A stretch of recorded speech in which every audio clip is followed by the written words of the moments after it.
Okay. Have a peace, baby. Yes. Ogamba otya? Dendi, how you doing? Nkusanze. Totera kusangika. I don't want to see more the color. Yeah, I have to be working. Studio gikwasiza maanyi. Ino jikwasa amaanyi, video nino zikwasa amaanyi because it's work. Tukuze. Yeah, Olina Okola. Ne mu studio ngojjamu bulala. Ate. Yeah, any girl has to be smart. Like, is that how... But no better smart, or no better ku points. Bwoti. Yes. Ng'okubye kana akantu. Yeah, this is a long skirt. Tajira wajekoma. Hava. Yeah. Badde nsaba ontambulizeemuko abalabi bange balabe ava bw'ayambadde akantu kano ke njogerako. Ate balabe ki? Kuba bannaaye akantu ko kaakubye. Producer omuleka otya mazima ddala. Ate nina muleka nkyanga nina musanze. Nina muleka nti. Kyovola aba producer munne mubaleeta mubateekamu ekibeerabeera nomuvaawo ne mugamba mbwale simanya producer yatwatuuse eyo. Most of all Ugandan producers are professional. Era oboze kuyimba. So ojja n'oyimba n'ogenda. Abantu bonna bali professional. Avanga okubye ka bikini kano bwe kati. Obanga olinga agenze ku beach, obanga agenda ku beach. Shija, eno bikini. Kibagamba producer mubeeteganga muwakana. Leero nange neerabiddeko. Kano! Era producer muli wagumu nnyo. Oh, else. Nga temulina feeling. Wena buzibu kinaye. Have a peace, baby. Have a peace, baby. Anyway, tumusanze wane wanisimu. Mukyala mukozi as well. Akedde wanisimu kubeera nga ayiriba. Atuwe music omulungi. Tutugenda kubanga tulandaganyo. Ava, njagala tutandikire ku kayimba. Nga we tumanyi nti ayina akayimba akapya ke bayita London. Bannaaye masavu. The video on point. The dress, the outfits on the point. Audio on the point. Audio on Ate point. nagikolera wane wanisimu. Audio.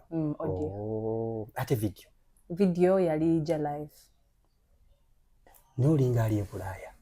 Just twaleeta London mu Uganda. That is Jeff Chiwa for you. London mu Uganda. Very Uganda. unique, yeah. That is Jeff Chiwa for you. He's just a very unique man. It's really nice. Thank you. Walabika bulungi. No actinga bulungi. Thank you. Oh my God. Ono muyimba America bamwita Nshense. Nshense. Allah akbar. Kugaya ebintu byonna. Ofaana n'omukyalo oyo. Bisoma. Obisoma. Kugaya yakuinspiring. I just love her. Though see we to know the denyo. I just know that we sanga nga abantu abasinga bamu relating ako. Kugwe. Yeah. Just know wakoze biri ebisembayo. Ebisemberayo ddala. Era kye kikufuula omukyala ali hard working. Kati abali abazoleya. Ndaba kati o triangle back proving anti. This is nene.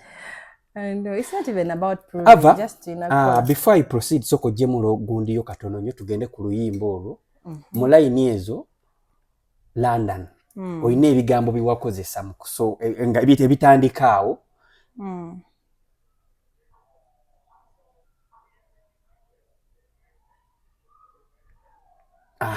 Soko playing oluyimba olwo.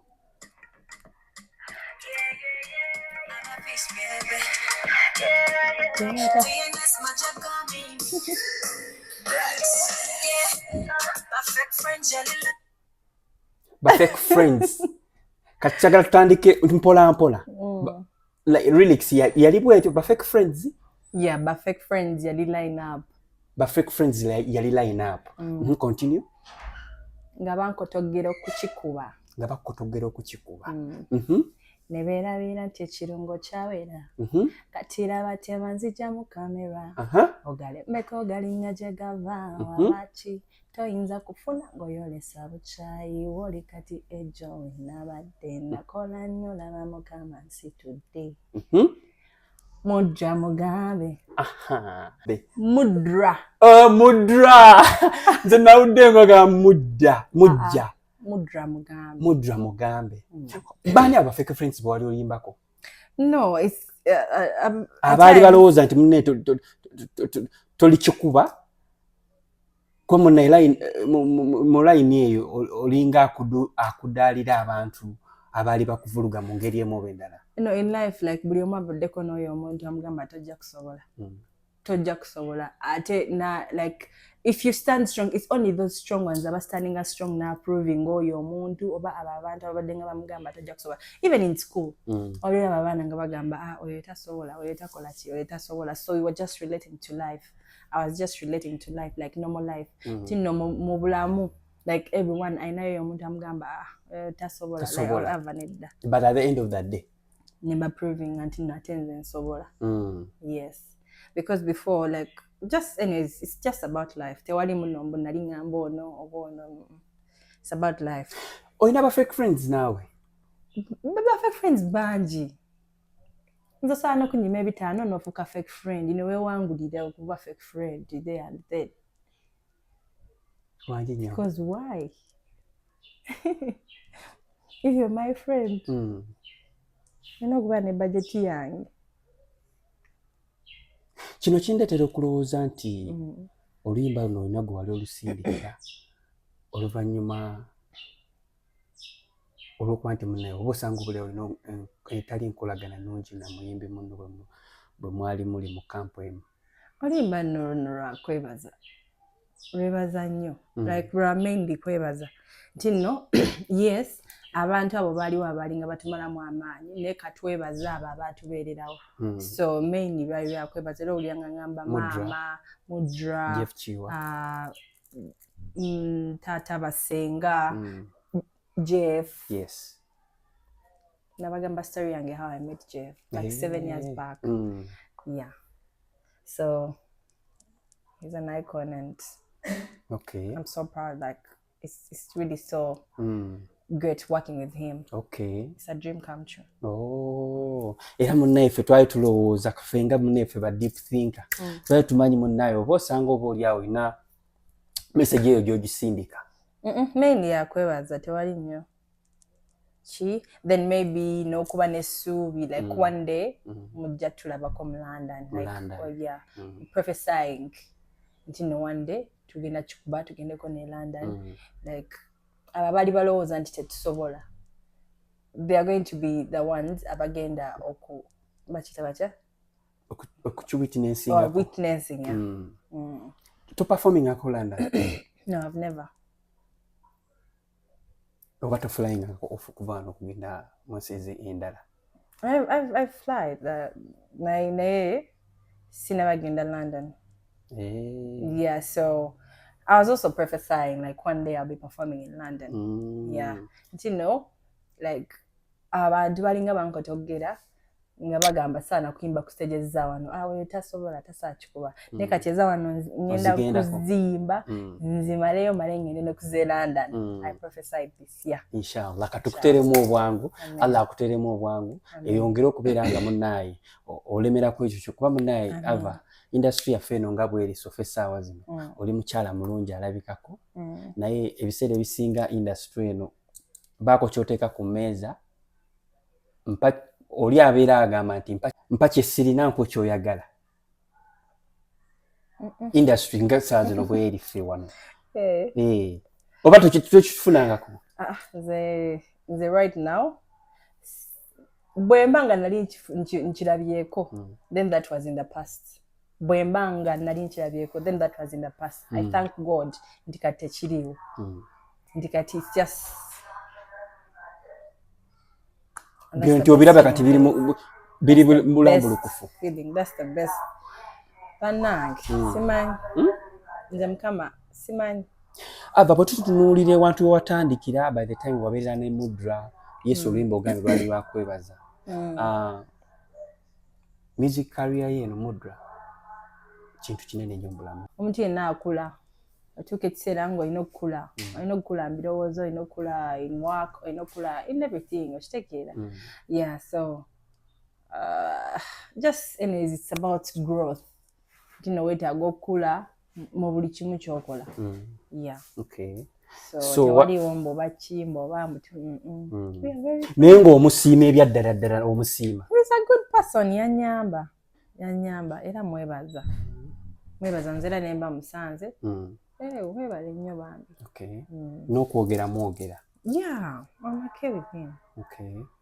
Ebiriwo nti munnaye oba osanga oba olya waliwo like you oli mu kubifinga Winnie w'omwami just because of Mudra. Twagala realizing eno ensonga. How is that? Why? No. Nti you obifinga Winnie w'omwami just because of Mudra. Good enough to be ambushed. Then okay. Gwe nga gwe. Kirambulule mu butuufu bwakyo. Sina gwe mbifinga. I don't beef anyone.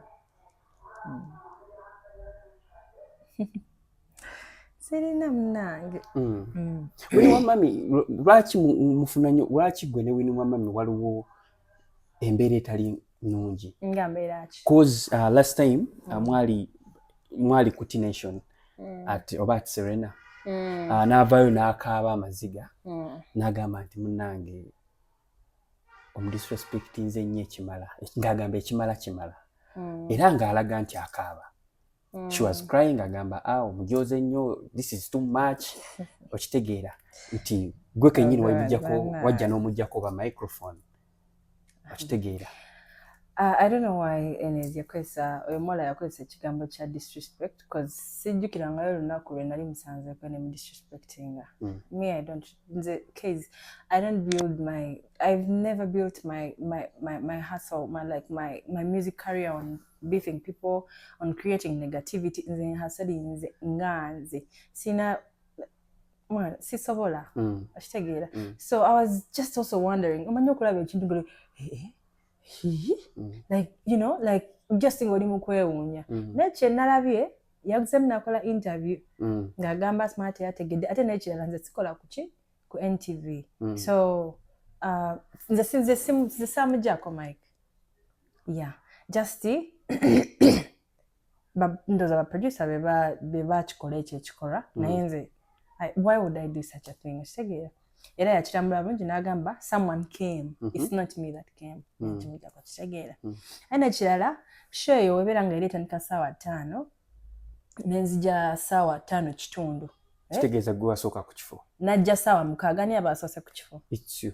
Thank you so much. So nze yasooka. Neja twakumanya nti nno nze simanyi nnyo bintu byakwewozaako. Era even when I was talking to Sheila nga mbuuziza nnyo because yannemerako nnyo nga ŋŋaanye. Kati mukumbuze nnyo era nze simanyi kunnyonnyola era some of the people tebabitegeera. But nze yasookawo munnange. Era I felt so bad. Naye namulaba oyo omuwala ng'era azzeemu okukola video ng'alaga bw'akitegedde biki era teyategeera nti nze yamusookawo and all that kyemanyi akitegeera. But though nze siri happy because that wasn't right. Ate n'ekirala ekyasinga okunnuma we are parking emotoka oba we baapakinga baasangayo emotoka yange ekiraga nti already oli mu kifo. Ekiraga nti already ni mu kifo. Ate ne waba agamba nti no tategedde emotoka yange. I was still taking pictures with people because nze ne ku bifaananyi okuva ddala ku station abaana ne bajja nga bangobera paka ku motoka era nesigala nga nekuba nabyo ebifaananyi. When she was getting out yansanga kweyo emmotoka gye yasanzeewo we are parking. Okitegeera. Why would you do a video nga wasanzeewo ye emmotoka n'ogisanga kale oba totegedde nti no yange n'onsanga nga gye ntuddemu naye nga wagisanzeewo. Already amaze okurealize nga you've already realized but then you go still ahead and you do a video just to tarnish someone's name. That's not right. Case like that was really not right. Just a challenge too. Easy. Cause still even after that, even erango mazo kitegeera, I don't know how my number went to their teams. Ekyo kyekyasinga by the way kompisa obubi.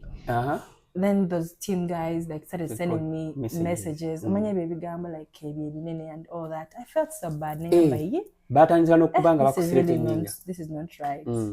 But anyways, easy. But to cut to that, nice. even that they reach to an extent okubanga bakusindikira message. I received messages and I started like nga sizibikula because nenga of course oboziraba messages. No, nga zibako like the green bichi like and then also the name. Gwe wasanywe bichi olinga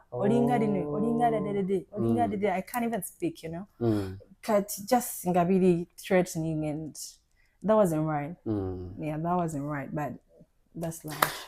Mu statements zezoyo Winnie wa mama ebisere yagamba nga recording that video ngagamba nti a manager Modra, that is Modra. Ngagamba manager nti lwakuba oli mukwano gwo. Okitegeera yagamba manager wadde oli mukwano gwo naye yakoze ensobi. Okitegeera ne kati nze ndaba nkikunyonyodde sina nsobi yonna gye nakola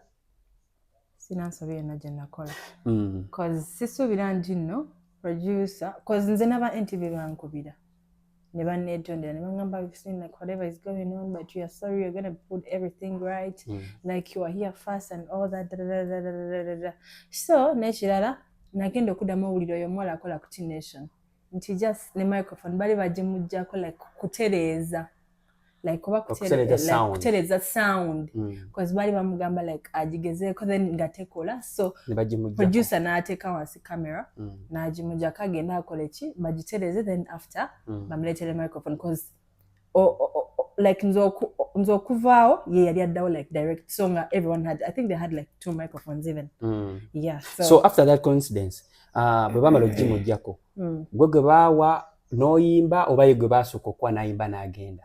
No, I had to sing first because nze yasookawo yeah because nange nalina program yange ate nali mulwadde ngava mu ddwaliro bw'aba nga awulira yali alina program endala then yali alina okukola ki nokeerawo kuba nange nali mulwadde nga nina osooka ku drip ate mmale nzije ku station mmale ngende ewalala ate nga n'ekiro era nina okukola okitegeera so nze nasobola okukeera so I had to be you know there had to be justice nti nazo asoose nsoke nkwate microphone nyimbe kitegeera exactly wegamba Winnie wa mami yali agala lexibilate ayina kukola nnyo katugambe bwe that's buli omu akole I think that's the right way than you know tarnishing people's names kubanga kati omuntu w'omukyalo oba omujje ne waba aliwa alabye video eyo people get hurt true omuntu asobola nga ye die hard nanyiga okitegeera naaka like sembi ava nga ye tekiri muvaako ate nga nze abantu abamu kati like togenda vaayo mbonyonyole ono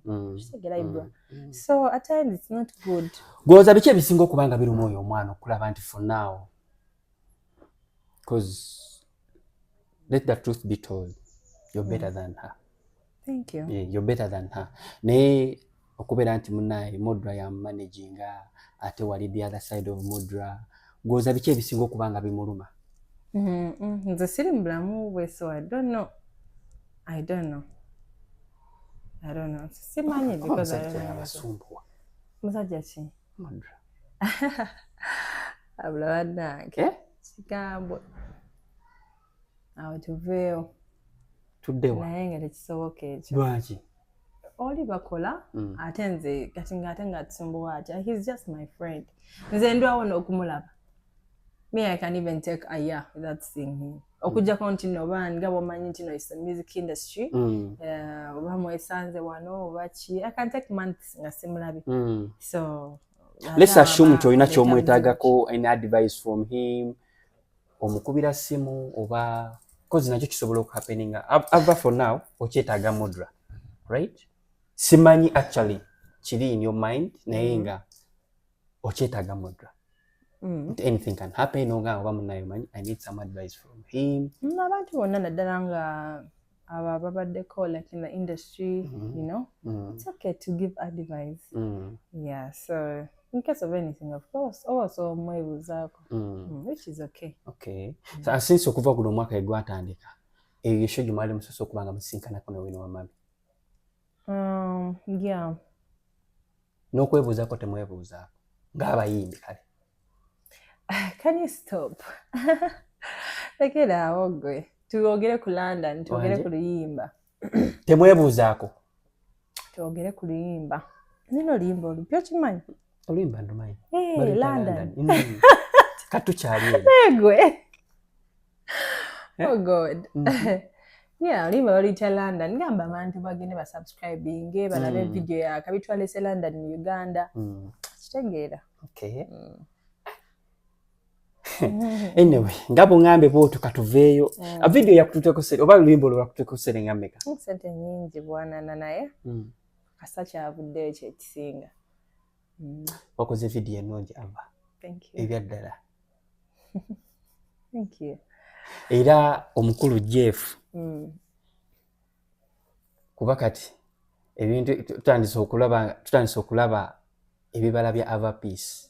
Ebibala bya Avapeace tutandise obirabako. Munebalizeeko Jeff Chiwa. Ennyongero kubanga mwebaza omulimu gwakola ogwokuba nti munaye ayamba bino aleeta ebitone na supporting ebitone. So much, keep it up bro. Era tusaba omutwongerere waggulu atuuke eddala erijayagala ne London nga era bwayayimbye asobole okuba nga atuuka ku stage ziri ez'amaanyi naye nga weebale kikwasaganya weebale nnyo weebalire ddala. Ava omanyi ebintu ebisinga twagala naawe kennyini omuyimbi gwe ng'omuyimbi. People think nti ennyimba zino z'oyimba single ne collaborations nti osinga nnyo kushininga nnyo mu collaborations. How true is that? Era kati people be bakyogedde naye kyemmanyi whisky nagikuba baajagala. London gikubye, it is getting to the people like balijagala just kuba nti no I think just collaborations zizadde zisinga. But then abantu ekintu kibatategeera collaborations, let me just elaborate more about the collaborations. Just a WhatsApping audience, because these are two different people with two different audiences. Chiringanga Okola ne Shensea. WhatsApping the Jamaican audience, WhatsApping the London audience, the world. Bulia Mwagal, of course. Abaja, Ava, wait, Ava. You will see that there is a gradual change, like the change, amangu. So it's just tapping people's audience, and that's how people get to know you more. So with that, just oyongera ko bongezi no tango kola with the singles you mix up though chiba chirungi nyo tapping audiences, both audiences. Yeah, both audiences. You know, kanoka kone figaza noka kone gundi noka kone joina and noka kone nadala noka kone like Rachel Ray and you know nebali ababade baga rap nyala bango koze ne Rachel ni Avapeace wafe. So it's just tapping. So mukugerageranya muko singles zino ne collaboration gwe bobo olaba ziriwe like chiki kisingo kubanga kikolera you personally byonna byakabi byonna binkolera byonna binkolera era ne EP yange wanje mama nata EP ku Christmas kwaliko kawala ka moti because you can film your limba every month kujja ko just ngabi sustain film ya 2 in a month videos na ye every month film your limba. So kawala ka moti was off the EP in December. So twajita EP twajita 25th yali Christmas 25th netujjako VDM kawala ka moti then twataddeko London then tugenda tolala ezo zonna ennyimba ziri ku album and those are all singles. No, ziri 5 songs on album. Yeah. So katuwabula ennyimba kubulako ennyimba 2 kubulako ennyimba 3. Yeah, ninako collaboration ne some artists bamita Red Sun yage Red Sun mutegedde. Yeah. So nina collaboration naye video ya gwada buli kimu kya gwada, so just tugenda banga tu releasing every month na tu tayo video. Oli mukazi wa amaanyi kati abo bonna abakwerijjako no doubt ebyaddala Avapeace webale kuuma mutindo ate webale kwagala mulimu gwo omuwale sawa zino omuwale osanga omuwale saa zino abakyali okuli afuluuta nze nakedde jogginga. Yeah, I had to first go jog nezja wano nga nina okukola. I had a morning program, so oba inokeera eno mmanya kyoyagala munaye twalinga kutukeera ku campus twalinga tukeera when we were candidates senior 4 senior 6 nga tukeera kati wano nga lwaki tokeera shija okeerera ddala. Avapeace wasomolera mirimu ki? Benasoma. Just now, I pursued a bachelor's degree in social sciences.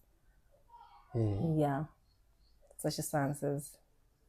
So it's more of social work. You can be a philanthropist. You can be a lot of things. Yeah. Kati music just music yali passion nze kubadanga njagala nnyo music. I used to tell my daddy nze njagala nnyo, like I love entertaining people. I love this. Nze tatange yangirako omuzindalo nga nkyali muto. Yagwirako omuzindalo? Yeah, go kuyimba. Because microphone. Microphone. I used to love, and I don't know. I don't want to say I was my daddy's favorite, but at least my sisters can say that. They shouldn't feel bad. Kwegamba ne daddy yali akwagaliza ndongo. Nze tatange natuketisera because my dad is just a free soul. Natuketisera nagula mixer. Katonda wange. Nga ava ku mulimu najja natukubira mixer nga wenyimba.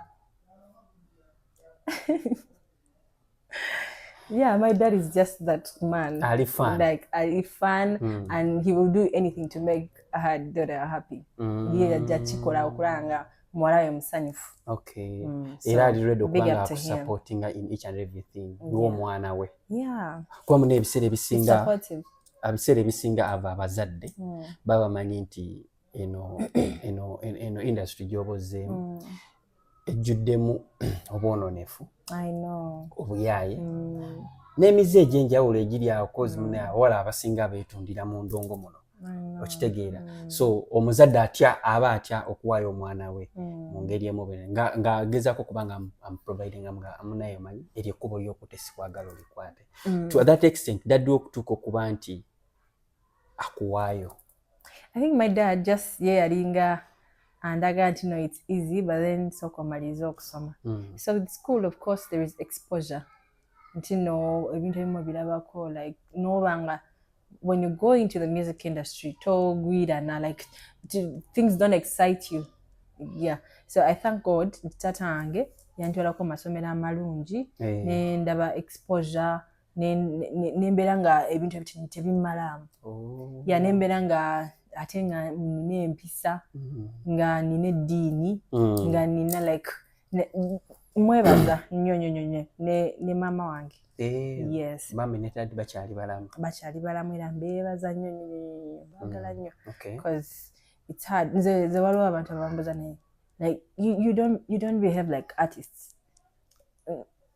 Weisanga, you know, like olinga atali muyimbi ababi baba bayaya baba biki weisanga mami baby. Yeah, so just you have to just be humble, stay calm. Uli mwana wako mke? I'm the third one. How many girls? Out of 6 kids, same mother, same father. 3 boys? No. 2 boys. 4 girls. Oh my goodness. Daddy nga azaala bulungi. Yeah, same mother, same father. Kati kwegamba mu family yammwe. Omanyi n'ebiseera ebisinga nti mu family mubaamu ogamba ono yakwatalira ekkubo lye yali ayagala n'olina akwatalira ekkubo lye yali ayagala. Mu family yammwe gwe muyimbi. Yeah, nze muyimbi, abalala basawo, abalala yenga bonna basawo. Bonna basawo. Professional doctors. Yeah. Because omi akola industrial chemistry, akola mu SIPLA, like bakola ddagala. Then omulala Alexa ayina eddwaliro Makere. Then omulala Timo, he's a pharmacist. That's the firstborn. Omulala Melissa, he's at Makere University. Omulala Michelle, she's still in school. Omulala Sembayo, he's also still in school. Bonna balungi nga ggwe. Balungi nnyo. Bakusingako. Bansingako. Okakasa. Kyoba nkyo baleeta kozi mwiza obalaba ne muneerabira. Ava nawe okimanyi nti oli mukazi, weemanyi nti oli mukazi mulungi. Amina. Mbuuza weemanyi. Like have you ever been there not realizing that you're such a beautiful woman? Okay, what I know about being beautiful is the heart, and then nze kyemanyinga beautiful. bino ebyokungulu bijja after naye gwe nga gwe empisa zo like neisaayo nze kishemanyi ng'obulungi then bino bijja after so mama wange nze bujja ngamba ndi mulungi ne taata wange aŋŋamba buli lunaku you're beautiful kitegeeza in and out oli beautiful katonda wange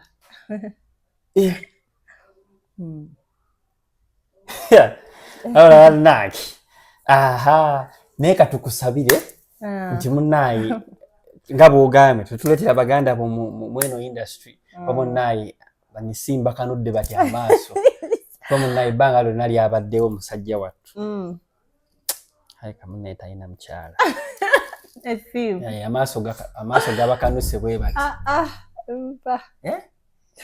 kubanze munebadde manyi omuntu ali beautiful she's the kind of person who has each and everything on her body it's on point me myself nze kimanyi ng'omuntu ali beautiful empisa ze then yenga yayinamu ku ddiini because muna eddiini lituyamba nnyo okweta is it called okwetangira ebintu ebimu n'ogamba kyomukama takyagala naye ava wandyagadde okufuna omusajja nga ali within the ndongo within the industry God I don't know but I think simanyi naye nze kasaafuna omuntu like ayina qualities ezo zenjagala because at times bano abasajja abalala like they can't bear with the night life they can't bear with the so it's hard to find someone ngali out of the music industry ngagenda kutegeera nga temugenda banga muyomba mulwana biki but if that person nze nga musanze that would be a perfect match ngatali music industry anti ebiseera ebisinga era naye bw'oba omufunya ayinza okugamba nti munnange nze okutuuka ewange va mu ndongo otuule wako that's the problem because wandabira mu ndongo tewandindabye singa nali siri ki mu ndongo singa nali siri ava peace tewandi ati the fact that nze ava peace ngoze okimanyi nze ava peace lwaki ate onzijjako ava peace nonfuula peace nedda oba togenda awo toba wange ati nze nga nindo wange oba n'essimu how old are you now lwaki ombuuza olina emyaka emeka kuba kati tulaba twagala kumanya omusajja ogenda mufunira mu bbanga ki omusajja si kati kuba mune buno obulungi bwa ava peace olina okuba nga olina omusajja akubudaabuda abasajja mbatya nze baba mbeera waka obeera waka nga kolaki if I'm not bwembeera nga siri wane n'essimu oba nga siri kushootinga video oba nga siri nti oba mbale performinga oba kapeeka oba wa nga siri kuyimba nga siri ku stage I'm home wemba si kyekyo ndi wa mama wange oba taata wange ava omuntu bwajja n'agamba nti munenga ayagala kuba nga akuseducinga mu ngeri emu oba endala what's your approach oyinza like ayinza bigambo ki byosobola omuddamu omuwa time n'omugoba ne mukola program oba olulimba lwenakuba nga lugamba nti twagala ssente tewali kirala twagala ssente so the fact that nze nganze nekolera ssente zange omusajja oyo ayina obbanga naye already ayina ku status like financially nga status ye eriki eri high bw'aba talinaamu naye nga nedda saagala saagala omusajja talina ssente tata wange because tuba tugenda kuyomba like tuba tetugenda kukwatagana like ngenda kugamba nti I have a video oba nti no ki like 3000 USDs ninako 2,000 netagala just nusu 10 ongambe mbuki tuba tetukwatagana kwate kati betwogera biba tebikwatagana Ugandan currency oba ogivuddeko kati oba ogenze negamba nti no nawe 2,000 eza dola netagayo 1000 katonda wange nyongerezaako ng'omwami wange you have to be supportive because you're my man otherwise era kati woba nga toyaga beera supportive then abalala bali willing to be supportive ava bubukera ku makya katonda naku blessing omusajja wandyagadde kuzaala abaana bameka bana njagala abaana wandyagadde kuzaala abaana singa mbalinza nazaala abaana 10 simanyi bana njagala abaana I love kids I love kids so much Simanyi. Mu basajja ab'enjawulo oba musajja omu. Nga daddy bwe yakikola ne mami. Yeah, because bannange nibo bakikola batya simanyi. Bannange yakyenjagala. Yakyenjagala kuba bannange ensi ekyuse. Abantu baawukana every day and then. Bannange neefuna ogwo omukisa Mukama mbamaze. One father. Baana bange bonna nga balina tata wabo. Abaana 10. Sikimenti bana 10. Just in case, like, mbagala nnyo in that. Singa kisoboka nandifunye na 10. Naye maybe nsobola nange okufuna nga 6 oba 4. Abaana bano balungi nga bakuze banyuma. Baba balungi nnyo. Okay. Ola ava. Katusabe Katonda munnaye ofuna omusajja nga tukyaliwo. Twagala tulabe ekika ky'omusajja oyo gw'onooba otutte. Ebintu by'omusajja ebyo temubigenderako nnyo. Naye essaawa zino tolina muntu gw'olaba yadde bagamba nti ngera omuwala oba oyetaaga munnaye kubanga ng'afuna ku ssanyu. Esooka obireke.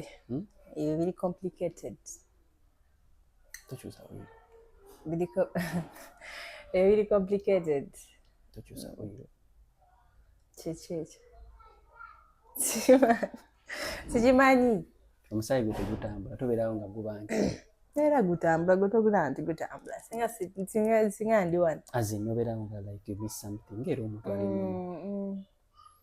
Kitegeeza. Me, I'm a busy woman. I don't miss anything. Then they're very busy, Ibra, by the way. Sajja bagenda kugenda fubutuka wano videos zano kufubutuka nti ava piece ya omusajja w'abendi. Tandika atoko. God forbid. Ne musajja by the way tebamubba. Abo bantu bena mambo. Yes. Musajja tebamubba. Musajja yabayagala. Gashoka baba gowe kwana. Akakwanira musajja. Mubikola. Avanga mubikola. Anti era naye tasigala. Naye omusajja asigala okitegeeza naye akwagala. So bade mubbi aba waali. Yes. Ava. Tulina ka posti ke twalabye ak'omuyimbi munno omu yavuddeyo n'agamba kapakati. Simanyi oba wakalabyeko. Ng'agamba munne hamu amwoleyo milioni 3 ayongere mu bizinensi. Bw'anaaba aganye okusasula amuzaale embuzaazi. Wakalabye awo we mutuuse. Bannange. Wangi? Kika. Wakalabye? Like nakalabye. We mutuuse awo maama. Ensonga ezituusa abaana ab'obuwala. Era nga bagambye nti nakalabye bulabi munnaye. I don't have any any about it. Lwaki? Kati nkogereko ki? Nkogereko ki? Industry awo weetuuse. Nti munne oba olina kye weetaaga nti kinaba kigaanyi. Nze nga tubako enzikiriziganya gye tutuukako nga weesasula. Kikiringa kapaka kyabadde ategeeza. Tigookutte gubba. Wangi maama? Make a pardon, please. Oh God, that was just psyching. Omwana ng'aba wa bbeeyi. Omwana ng'aba wa bbeeyi. Omwana? Milioni 3. Kapakati asaana milioni 3. That's very little money. Milioni 3.